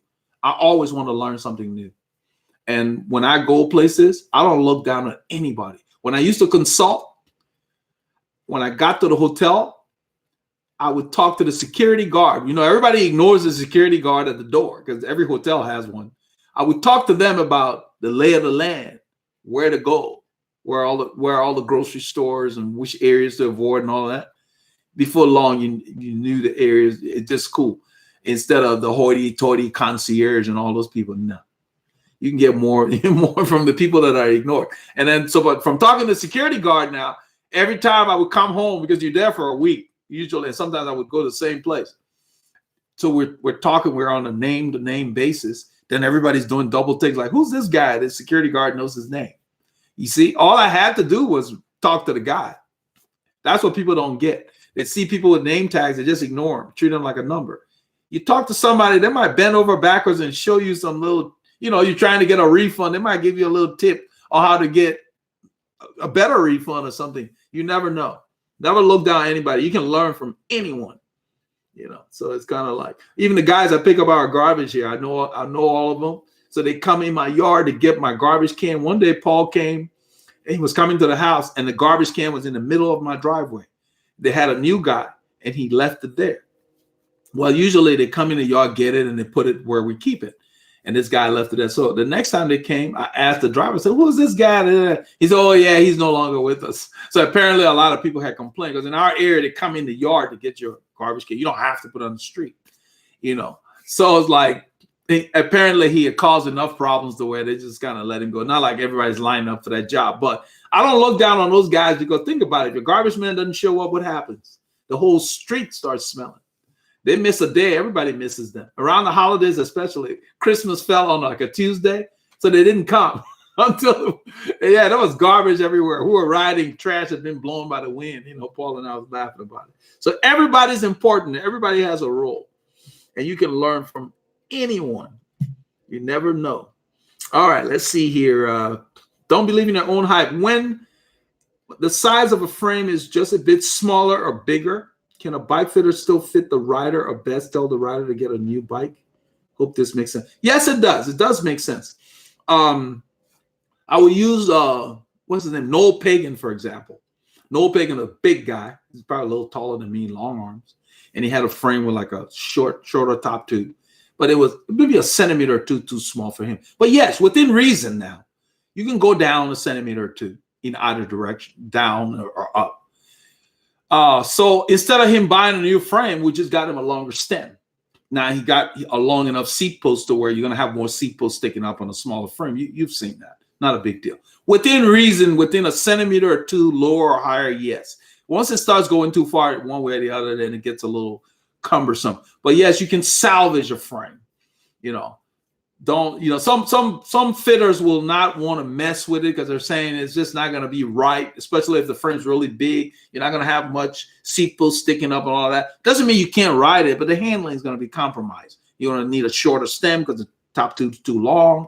But I always explain to people what they're giving up and then say, well, you can, used bikes are not worth a whole lot. So if you still want to just ride this bike, we can make it to where you can ride it. But don't expect it to handle like a Ferrari or something. That's what I mean. So yes, you shouldn't have to throw the bike away.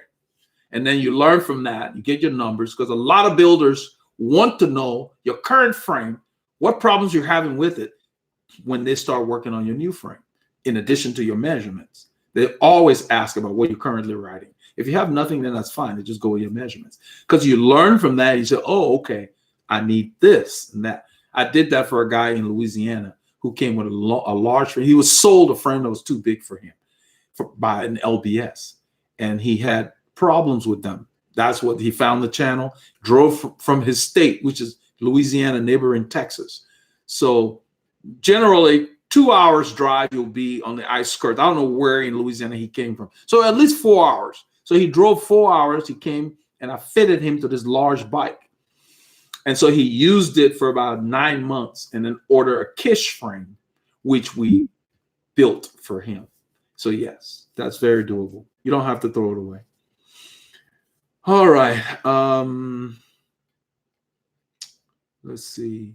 Cycle Warrior went a year riding without a bike fit and was sore after every ride. My brother Paul was there, Cycle. We all been there. He said, I thought it was part of being a cyclist. Took another cyclist to ride up next to me on a 60-mile ride. He told you need a bike fit. So he's got a good eye. Yep. A lot of people don't know, but you know, in defense of fitters and the shops, a lot of people, when you tell them you need a fit, they think it's an upsell when they buy a bike. So it's a conundrum. So Paul K says within some frame is only part of the sizing. I'm not sure. I don't follow that, Paul K. I think it's like a continuing conversation. All right. Let's see here.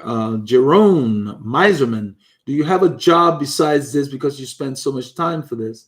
I love this channel. Your advice are really helpful. Thank you very much. Yeah, I do, Jerome. I do IT consulting, but I work from home. And thanks to people like, let's see, we got Eric Nell now. We had like 4 other people sign up. We got Joaquin Fernandez, Ben Tangler, all of that. These guys are supporting the channel through Patreon. That's allowing me to spend more time. That's what you're seeing on here. So you like the channel? Step up. Patreon.com/Veloharmony so I can do more of this. And because my goal is to eventually divest my time from IT consulting and just do this. But in addition to the channel, I do bike fits and other stuff by appointment. So that's where some of the other revenue is coming from. But the support of the super legends on the channel is what's making me being able to do this. So yes, you noticed correctly, but it's because of those guys. So Eric, all of you, I thank you so much. That's what Jerome is experiencing the benefit. Cycle Warrior, all the people that do super chats, that helps. Cycle Warrior says he didn't even know what a fit was when the guy told him. Yeah, a lot of people don't know. Think about it this way. We ride with a guy named Scott, the guy who did a video that was riding. He had gotten dropped. We waited for him. He gets to the front. They don't even know what they're doing when they're riding. They don't even know the idea that if you can't stay with this group, stay off the front so that you're able to stay with the group with what little energy you have. They don't even know that. Moore and I talked about it yesterday on the little time we rode together. They're not aware. That's fine. I don't fault that. My issue is there's a lot of information out there. If you don't make yourself go and look for it, you're not a student of the sport. So if you're playing golf and you don't invest your time in educating yourself about the different strokes and all the other work that you have to do before you go to the golf course, that's on you. I mean, you meaning the person. So the information is available. So I don't understand why a guy like that would not see that I'm doing something wrong because I can't hang on with these guys, but then I'm going to the front. And shortly after the end of that video where the film ended, as he went up that hill, the very next few hills, he was dropped because the energy he used there, he needed it and doesn't know. And they continue to do that every week. This last video you guys saw, he and Mark were off the bat.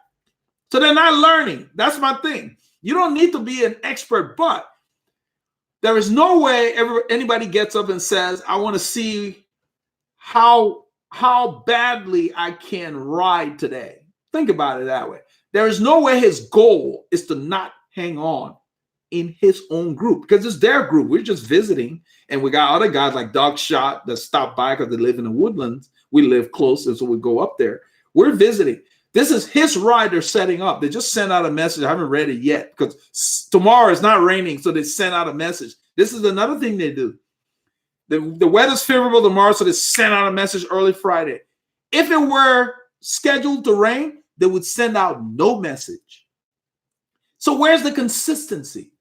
How do you draw people? It's hard enough putting a group together. How do you draw people if once in a while, only when it's sunny, you send out a message about a ride? Even if you're not going to do the ride because it's raining, send out a message that says, we're not riding tomorrow because it's raining.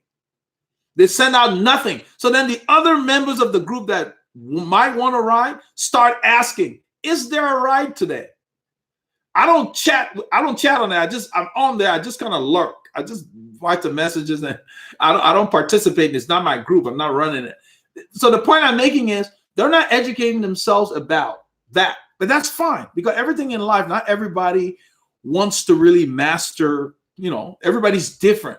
So that's the key. So what I do is the people who reach out to us, I give them information. He came to us to talk about fit.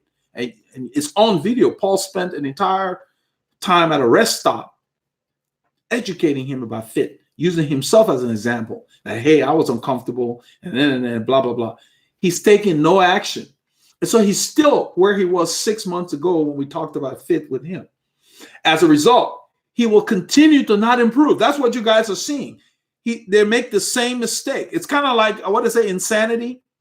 Doing the same thing, expecting a different result. I hope I got that right. So that's what it is. So I don't hold it against them.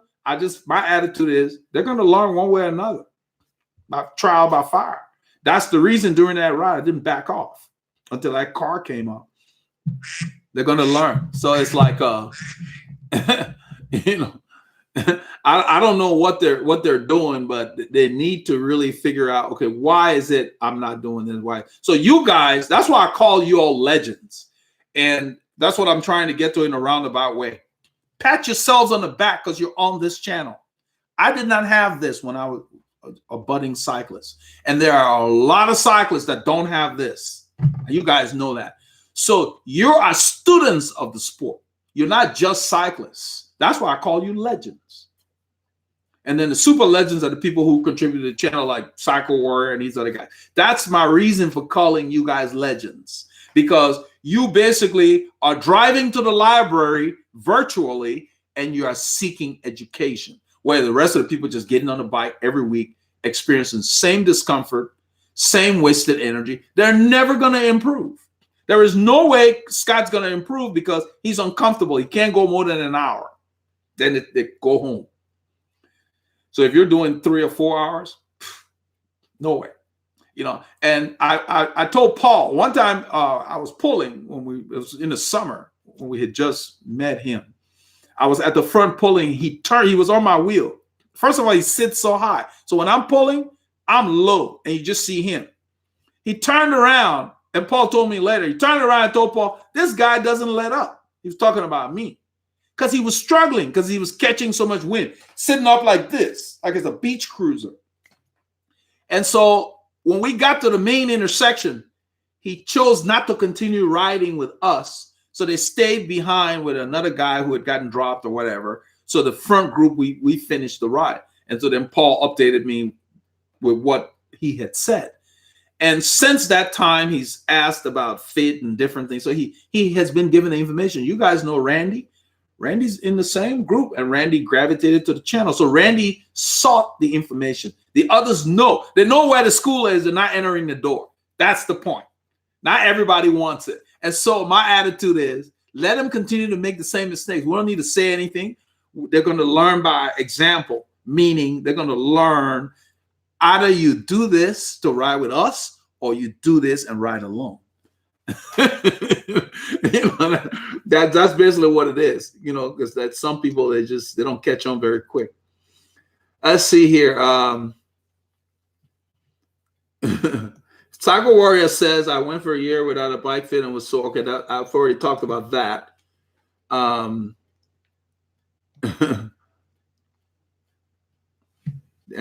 don't believe in your own hype is thanking me for the answer. You're welcome, my brother. You're welcome. Olumoroti Osibo. I hope I got that correct. I love those names with the easy syllables like that. Olumoroti Osibo. When are you going on GCN? I'm not going on GCN to do what? I mean, I don't know anybody on GCN. Maybe if they reach out to me, I can collaborate by sending them a video. They just skim over too many things. They don't get into details. I don't think I will fit anything on GCN. No, GCN will be coming to us when we get big enough. We're going to attract the right quality.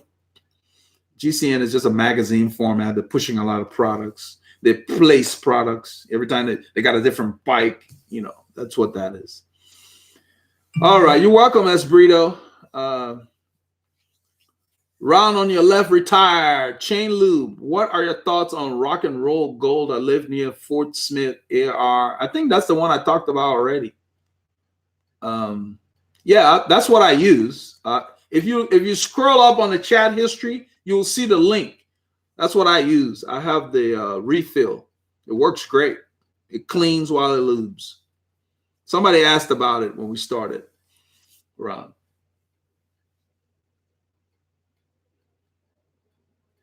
Paul K. So much info, great choice to subscribe. Oh yeah, as Brito said, you just subscribe. You've been around for a while. I've seen your name. There's a lot of information there. Remember, guys, this stuff we're doing, the live feed and the new videos, is just adding to stuff that's already in there. We already have a wealth of information. That's why a lot of times when people ask, I just find the video or the playlist, and I've arranged them to where they're in the phases of cycling. If you're just starting phase 1, that's the way I've arranged it. So it's easy for all the new people to get caught up, because it's just, you know, as Paul calls it, archive material. It's there. You know, I wish I had this stuff. So it's just nice. I love doing this, and I think that this is the way to go. The goal is to eventually be able to do this full time, so we have even more live sessions and hopefully have more people. The people that I coach, I'm setting up different tiers for people that may want to interface with me more about phone. It's a different level they pay for, and so forth and so on. So there's a lot of things I'm coming up. Even with the Patreon, I just updated the Patreon stuff and added more benefits for the different tiers, more discounts, more services for all tiers, the $10 and up. All of that, besides the promotion. The promotion's there now. And then I talked about those of you who wanted it to take effect, just go to veloharmony.com and do an immediate donation, and you'll be participating in the promotion next week. So that's the goal. The guy who asked, am I doing this full time? That's my plan, and you guys are making it happen. I have to particularly mention, once again, Christopher Roxbury and Robert Tangler. The first day I did this, I didn't know what I was doing. YouTube just allowed you to use your webcam. That's a new thing. You had to use software in the past to do it.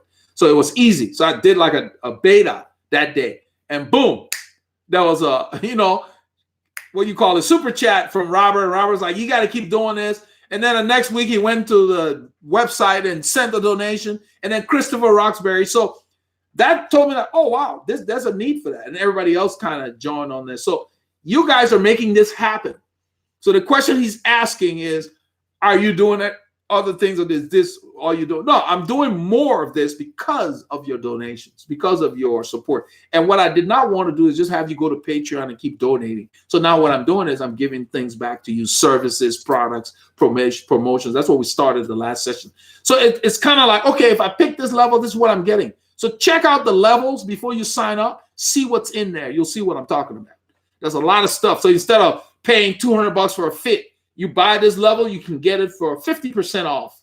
So if you got a lot of bikes you want fitted, every time you do it, you'll be getting half price. So, you know, it just makes sense. So I'm thinking through things, and you guys can feel free to send suggestions by email, whatever you think I can add to the Patreon stuff to make it more attractive for people. Because if you're going to use these services anyway, it's not just fit. There's a lot of other things that I provide, coaching, training plans, whatever. So every tier has a level of discount built in. And once you're processed, we send you the coupon code for you to use. And it's, as long as you're active, you can use that. So yeah. So this channel is going places. Like I said, trains leaving the station, jump on board. All right, let's see here. Ron, I hope you found that loop. If you didn't put another chat down there, I'll put the link, but it's there on the recommended cycling products. I put the link up there earlier.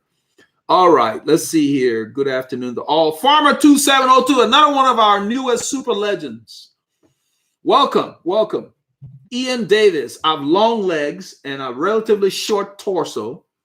If my height is in between frame sizes, should I size up or down?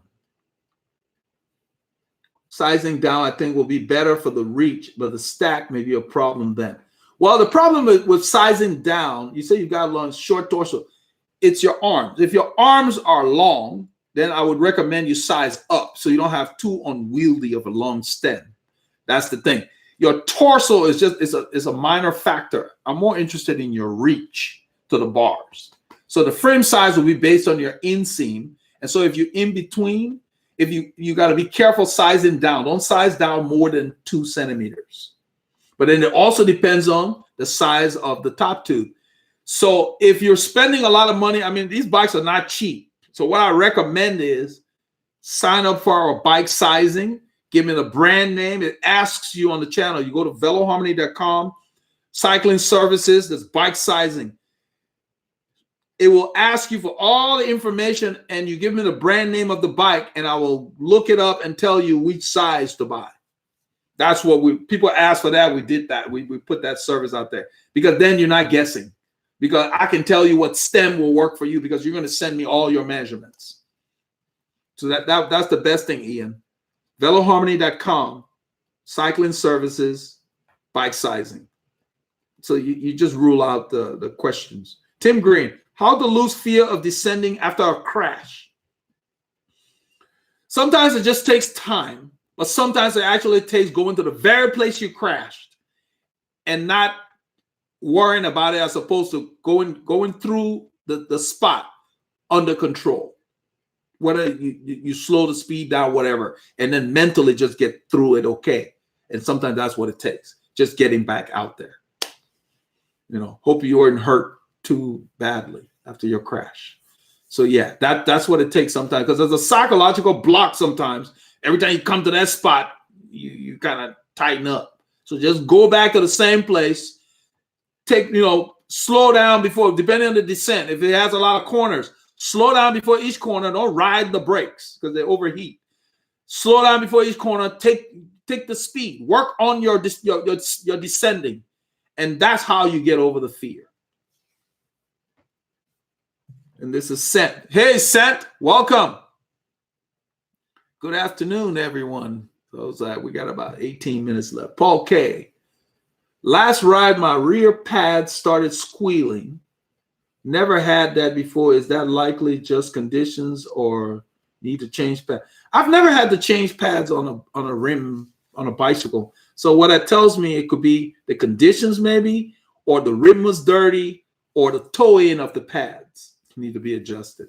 You rarely have to change pad. You can physically look at the pad and see if you see enough pads. If it's close to the holder, then yeah, you need new ones. But it doesn't squeal because it's low. It squeals because it's dirty or it's towed incorrectly. It's not mating with the rim very well. Farmer 2702, our super legend. You wouldn't buy a suit off the rack without it being altered, so why buy a bike? And yeah, but Farmer, a lot of people don't know about a bike fit. A lot of people don't even know it exists. Cycle Warrior just said somebody told him about a bike fit and he didn't even know what it meant. After years of riding, he rides with an experienced rider, and the guy said, you need a bike fit. Cycle Warrior said, I didn't even know what it meant. So yeah, it just, it's one of those things. So don't look at it that way. A lot of people are not aware. And it took me a while to realize that, because my thing is, my wife always tells me that things that come easy for me, I expect other people to do it. Paul Ilonga tells me the same thing. And I've had to revisit the fact that not everything comes easy to everybody, and not everybody's aware of it. So yeah, that is a reality. A lot of cyclists out there don't know. They really don't know. They truly think we're all uncomfortable. Or they truly think we're all cold. I told you guys about the lady at McDonald's. She's not a cyclist. She's in her car. And because we're not dressed like the Michelin men on a cold morning, Paul and I standing outside talking, she was like, you guys are not cold? And, we had on our Rafa thermal jersey and everything. I had to explain to her. And to help her understand, I said, it's kind of like ski clothes. And then she got it. They don't know. If they're not in the know, even people that are in the sport sometimes don't wear the right thing. You guys have seen our buddy Rick. going out there with those balloon looking pans. I don't know how they're riding that stuff. I'm so finicky about fit. I don't want any kind of pants that's moving. That's why I like Lycra. It's not that it's a fashion statement per se. You know, you kind of feel odd when you go into a regular place wearing Lycra. You know, who wears Lycra? You know, back in the day, you probably get beat up for dressing like that. So yeah, but Lycra works. It does not move. No chafing. That's the thing. So yeah. So no, you know, and that's why I tell you guys, send people to the channel, because you can't explain it all, you know, completely. Send them, say, hey, this is where I found the information. Go check it out. They just don't know. We'll go to bike rides all the time. You see all kinds of stuff. It'll be hot. People dress like it's winter. You know, like this week, we had a day where it was 28°C or something. People dressed in winter gear. I was like, man, they just look hot. They don't adapt, you know, so they just don't know. They don't put the time in, I guess. And that's the way life is. And a lot of, not just cycling. So Dev says, have my first ride in the rain, no matter what, get your cadence in and learn that. You got that right. Yeah. We're still waiting. I'm still waiting on my rain shoes, but the reflective thing, that the shoes I got from Rafa, I think it's going to be great in the rain because the material is made of to work. Because yeah, that's the weakness right now, the feet. Okay, let's see here. Gabe, hey Gabe, Jeffrey Davis, what is your bike grease of choice? I don't know what the brand is, but there's a Phil Wood I've used, and then Park Tool.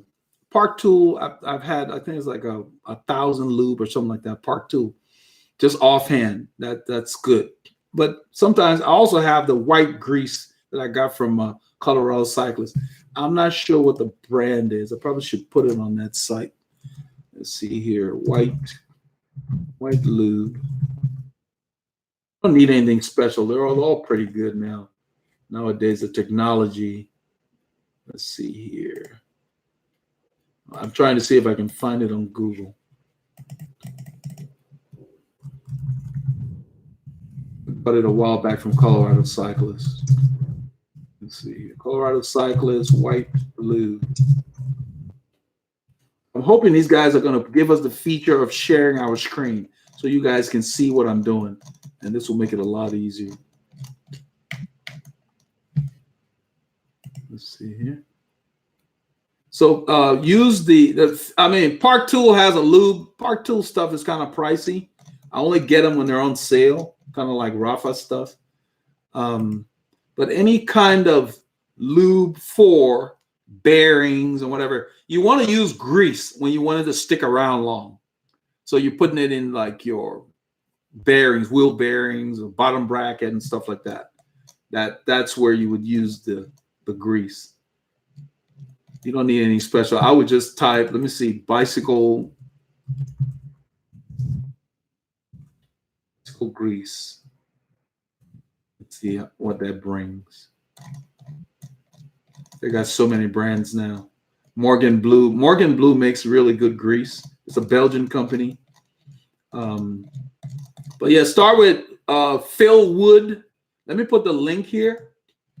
I just found it online. Let's go back. Phil Wood. It's a waterproof bicycle bearing grease. Been around forever. Okay, back in the day when people used those what they call them ball. Let me use them over here. Well, you had the little balls in there that weren't cartridge bearings. We used to use that a lot because it lasted so long. Let me find the link for it. Put it on here. Phil Wood waterproof grease. So $13 for it. Let me get the link for you. Get link. There we go. Got a short link here. It's on Amazon. I like Amazon because you can buy stuff for under 20 bucks and free shipping, especially this one. The shipping adds up. So I'm always looking for free shipping. Use this code. That's the grease. That's waterproof. That's what I have. Phil Wood. That's what I use on the bottom bracket stuff. It's a lot less expensive than even the Park Tool stuff and probably better. They got on there for ball and roller bearings, but it's basically for anywhere you need grease to stick around. So I use it in my Ultra Torque, my crank arms, when I put them on my bikes, my Campy. I grease the bearing, even though the bearing's cartridge, but I grease the cups that it sit in. All right, let's see here. We're going to move a little quickly. We got a lot of things here. Oh, okay. As Britta was saying, he subscribed to Ben. Yeah, Ben Hassel's good. You will like it. You have to be patient because he's just teaching. It's not exciting, but it's educational. Chris Williamson, that's one of the things I'm dealing with now with my knee problems. I'm finding that I struggle to put the power down. I have plenty, but I'm limited. Yes, that's because you're not anatomically correct on your bike. You're not optimal. So don't put it off because you might injure yourself. You know, see a fitter. So what you have is what we call a non-standard fit. So you want to tell them what problems you're having and see if they deal with that. You want somebody experienced. If you cannot get anybody to help you, then sign up for our remote fit. We'll get you sorted. Okay, Paul K says, I think I followed the channel for about 12 months. How long has Veloharmony been on YouTube? 2 years. So yeah, you came on a year after we got there. We started in 2016, late 2016. So yeah, 2 years. Yes. Yeah, he said, well, yeah, you got it. 2 years, yeah. It was Paul's idea. I've known Paul about 2 years, maybe a little over. Paul's idea to start this channel. I was plenty busy with helping people I would meet on the road, you know, because like what Cycle Warrior said, a lot of people don't know. They'll see me riding. Before I met Paul, they'll see me ride. Not the UMC guys. They were clueless because Paul was shocked that they never asked. But other people would see me riding and like, man, you know, you look real comfortable in it. Now we tell them, well, I do fits and you need to be fitted. And like Cycle Warrior, they had no idea. And they said, oh yeah, when I bought the bike shop, you know, was selling a fit, but I thought they were just trying to pad the ticket. People think that. They don't know. So I think the bike shops should do a better job of advertising fits and just make it clear to people that, yeah, you really need to be fitted. And so people, you know, so yes, 2 years, man. We've come a long way. Got people sending stuff to the channel. I didn't expect any of that. So it's reached the point where now with the live feed that we just started with this makes this channel very unique and it's very popular. So there's a connection between us now. So instead of me just making a video and you guys putting comments, you can get your questions answered here within reason. I mean, if there are services that we have to get into, I point people to it. It is very involved and very detailed. But no other cycling channels doing this. That's why Robert Tengler was so excited about it. He's like, because I wasn't sure that it would be a good idea. We're going to wrap up in a little bit. I'm just an alarm going off. But so Robert Tengler was like, you got to keep this going. So it's because of him and Chris Roxbury. Now we got Eric Nell. I can't name everybody, but all the Patreon guys. So I cannot stress enough. Those of you who like this, go to Patreon because you're not just supporting the channel, which some people do. I have added perks, tangible perks that you get repeatedly.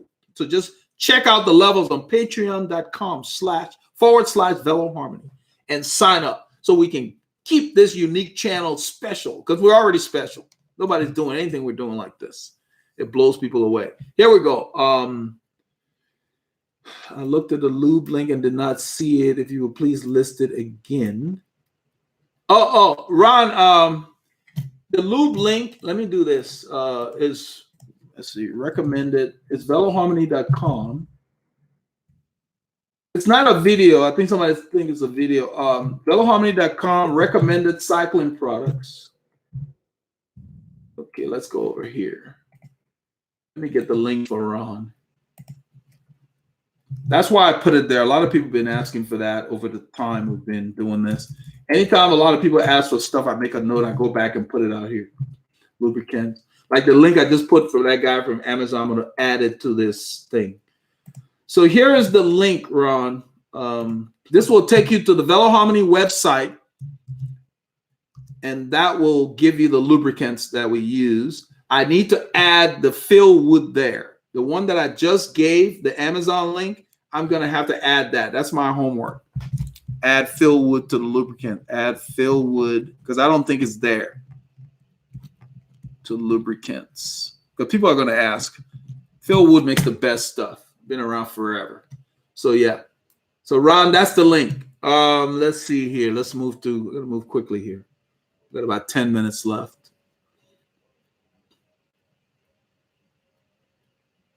Wow, Ian been following for a year. I didn't know that. Welcome. USMC 5900. Do you spend time out of the saddle as part of your training? Yes, I've noticed I get very tired quick as soon as I stand up. Yes, I do. I spend time out of the saddle. Remember, you're going to work a little harder, but you got to work to it. What I suggest you do is, let's say you come to a climb and the climb's almost over. Stand up and finish the climb. And then gradually start standing up longer and longer if you want to. It is not the most efficient, but you should be able to stand up without getting too tired. So you just got to practice that. It's really good because sometimes standing up relieves the way you use your muscles, and it actually feels good when you're under pressure, especially climbing. So yeah. My favorite bike brand. Somebody asked that before. If I had to buy off the shelf, I would say Cervelo without the labels. That's my only issue. They badge the bike too much, but I love their angles.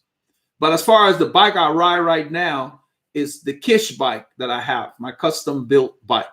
We have a relationship with them, but that's not the reason. It was my favorite before he started sponsoring the channel.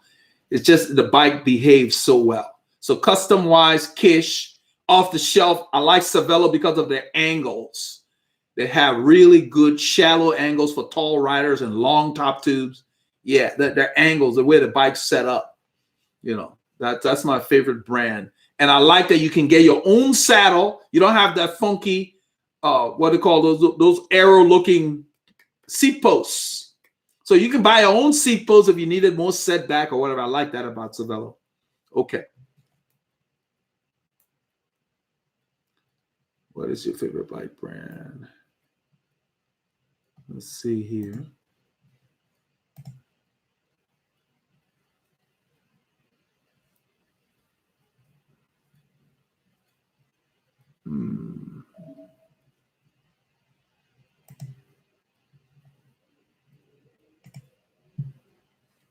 Okay. Trying to go through some of the conversations. Shalom, Brennan. Okay. All right. Brennan said my favorite bike brand. Okay, I just talked about that. I never do bike fit, so how can I do bike fit myself? This is Gilliam. The first thing I would recommend, Gilliam, is that you start with our bike fit videos if you want to do it yourself. That's why I put them there. What I'm going to do is go ahead and give you, I have to wrap up in a few minutes. I'm going to give you the link to the bike fit playlist. That's where all the bike fit videos are. You want to start with the inseam measurement, saddle height, all of that. I think that's what you need. So let me do this playlist. And I'll give you the bike fit playlist. Start with that. If you have problems, because a lot of people get stuck sometimes, then you can sign up for our bike fit remotely and we can help you. But this is the link you need. That's the bike fit playlist. It has all the videos in sequence, so you can start with that, okay? Let's see here. I'm going to move quickly.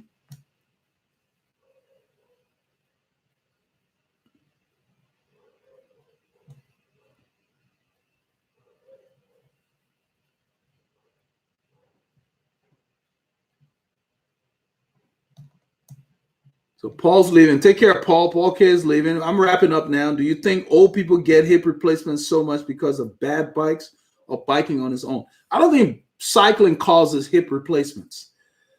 The hip replacements can be caused by either injury or you may be genetically predisposed. You have a degenerative disease. Many other things can cause that.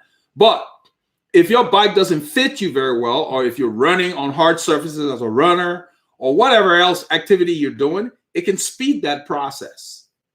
So that's the significance of having a bike fit. So it feels. That's why I talk about feel. It's important because your body would tell you when you're doing something that aches you wrong. So yeah, it's not the bike causing it. It's just that maybe it didn't fit you and you're already predisposed to have a degenerative hip disease or something that caused you to need a replacement. Because cycling is really very good for the body, but you do need a fit. I don't think that the industry is pushing fit enough as opposed to pushing these $15,000, $16,000 carbon bikes like they do. They need to educate people about fit. So a lot of people don't know they need a fit. The average person who's not here on this channel doesn't ride as much as you guys. Think about it. They pick up a bike, put it in the garage, ride around a weekend every now and then. They don't get a fit. But then when they start to ride more, then they start aching. 45 minutes, 40 minutes. You know, riding around the neighborhood, you can ride any kind of crap. But when you start to really ride, that's when the body says, yeah. So we're going to wrap up 2 hours on the dot. I want to thank all the super legends on here. Those of you who have not signed up on Patreon, check out Patreon. There's a lot of value there. We're going to be doing a lot of great things on here. The goal here is to be able to do this full time so you guys have a place to come for your questions. Nobody else is doing this. And I think that we've stumbled upon a gem here. So Robert Tengler saw that, Chris Roxbury, Paulie Long, all these guys. That's why we're doing it. I like it too, because I don't have to worry about the topic of the video getting a hit. This is a hit with you and the people that watch the replay. Okay. So you guys take care. Get ready for the weekend. Get your K's in. Those of you who are uncomfortable on the bike, decide what you want to do quickly. If you can't find a local person, sign up for our remote fit. Or look at Patreon so you can get discounts if you sign up. We're offering up to, actually, people are getting free remote fits on the top level on Patreon. So those are the things we're adding in there. And then kind of let us know what other things we can offer on Patreon for the different levels within reason. And then we'll put them out there so that people have a reason to, you know, contribute to the channel. So you guys be safe out there and get your K's in. We're going to get another weekend in. It's supposed to be sunny. So hopefully we'll have some people to film for you, okay? Be cool and stay out of trouble.